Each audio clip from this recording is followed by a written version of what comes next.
আমরা অনেক মুসলমান মনে করি এই কথা যে ইবাদতের দ্বারা হয়তো আমার শুধু পরকালে উপকার হবে, দুনিয়াতে কোনো উপকার হবে না।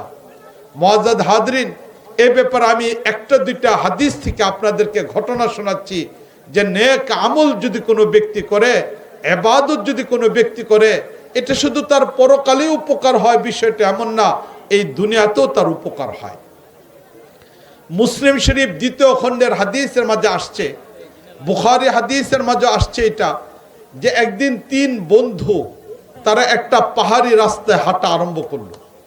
যখন 3 বন্ধু পাহাড়ি রাস্তায় হাঁটা আরম্ভ করলো, বিকালবেলা তারা 3 জন হেঁটে যাচ্ছিলেন, এমত অবস্থার ভিতরে আকাশ মেঘলা হয়ে গেল।